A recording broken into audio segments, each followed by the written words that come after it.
He and Puffy wanted Biggie killed. Bottom line, you don't have to believe me, believe the facts. Here's a man that wanted to leave bad boy. Dozens of cases have gone unsolved. And one of them is the investigation of Notorious Big Step. But there has been a recent development which may suggest that Jay-Z and Diddy plotted the death of the famous rapper. Keep watching to know more. Recently seen Diddy shared his appreciation for Jay-Z and his musical career during an online discussion celebrating the 50th birthday of the Notorious Big streaming music service title.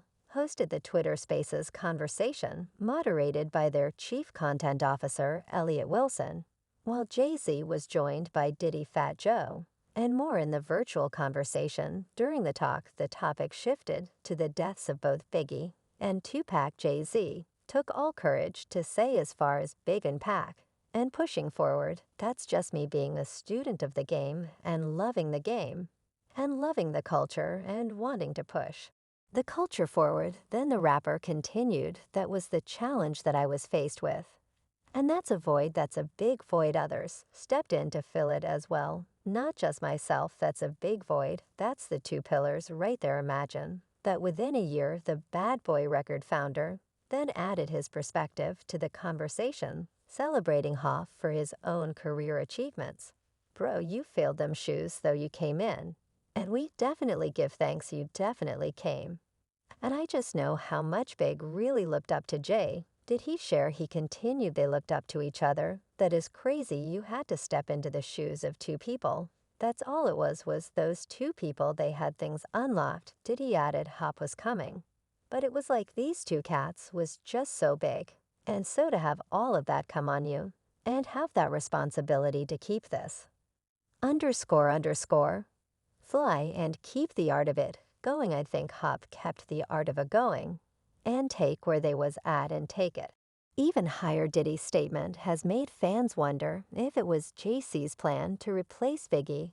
After all, this has also led the fans to speculate that Jay-Z and Diddy may have plotted Biggie's death. His side sources have revealed that Jay-Z spoke with the Notorious Big an hour before he was gunned down.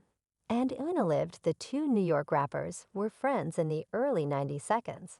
And Jay revealed he talked on the phone with the Mo Money Mo Problems rapper just hours before he was fatally shot in Los Angeles in 1997. Vague real name Christopher Wallace, but also known as Biggie or Biggie Smalls, was embroiled in a bitter war between rappers from the east and west coasts of the U.S. at the time, which had started to spill over into gang-related violence. And he is suspected of being gunned down by a gang member. But rumor has it that someone closer to Biggie plotted the plan that led to his demise. Speaking about Biggie, at the launch of his new book, Decoded, at the New York Public Library, Jay said he wasn't a troublemaker at all. He was just a funny, charismatic guy. For him to die so senselessly, I spoke to him that night, and he was so happy to be in Los Angeles. After the whole East Coast, West Coast thing, he felt like he finally was back in Los Angeles. And everything was where it was supposed to be. He loved being in Los Angeles. And we see this happen in movies when everything is just fine. And we hung up the phone, and 1 hour later, he's no longer with us. Additionally, Jay-Z explained how one of the reasons he wrote Decoded, a collection of autobiographical writing pictures and heavily annotated lyrics, is to explain the messages his words convey plainly for people. He told MTV, a lot of people listen to music, but they don't really listen to it. You may know the words, and you may bob your head to it, but you don't really understand what you're singing. Well, the fans have derived a meaning to these lyrics, and to Jay-Z friendship with Biggie. They believe there is more than meets the eye. Meanwhile, fans aren't the only one pushing the idea, but DV and Jay-Z are guilty. Biggie's former bodyguard has also come out to say that he was offered $30,000 to unalive Biggie. Well, the drive-by murders of rappers Biggie and Tupac have gone unsolved for over 20 years.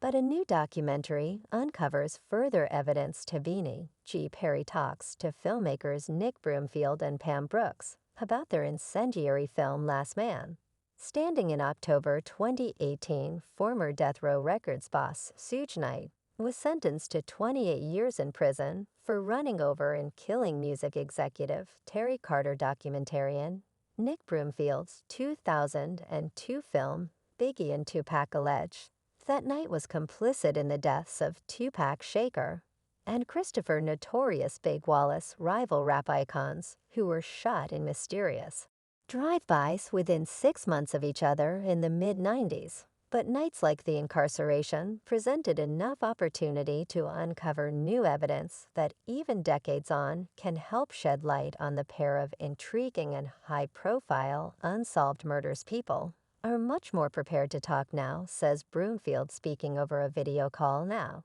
That such nights behind bars, a lot of people are coming forward that were frankly frightened of getting killed. Before Broomfield says further motivation to make new documentary Last Man Standing such night and the murders of Biggie and Tupac came from his desire to continue the work of the late LAPD detective Russell Poole, whose investigation into Wallace's murder led him to believe that corrupt LAPD officers have been involved. Cole died of a heart attack in 2015 during a meeting at the Los Angeles County Sheriff's Department, where he was still arguing his case that same year, a documentary murder rap based on a book by another former LAPD officer, Craig Kading, sent out an alternative narrative that cleared the police of any involvement. I felt Russell Poole had been really shafted, says Broomfield. He had a tragic ending. And then this Bulls program came out. I was horrified when I saw the film. I felt it was belittling the work of Poole, and it made these ridiculous allegations that the LAPD were completely innocent, and that this guy called Poochie had done the hit that hit on Biggie was not a gang hit. To her complete annoyance, and out of loyalty to Poole, I decided to do this film. It's fair to say there's no love lost between Broomfield and Kading. When I speak to the retired detective who was interviewed in Last Man Standing, he says he now regrets his involvement in Broomfield's documentary and accuses the director of being intellectually dishonest.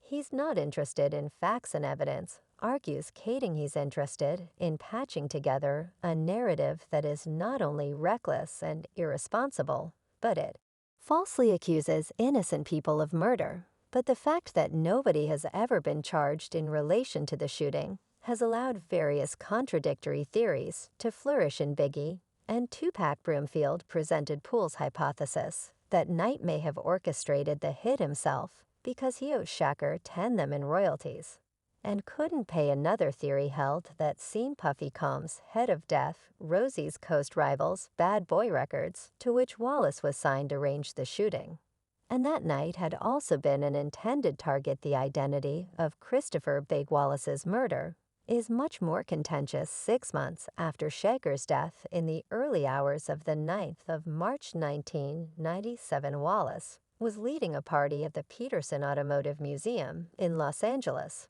when he too was shot 4 times by an unidentified assailant. The killer drove a Chevrolet Impala and used a 9mm pistol, firing precisely in a way that suggested a professional hitman. Wallace was pronounced dead within hours.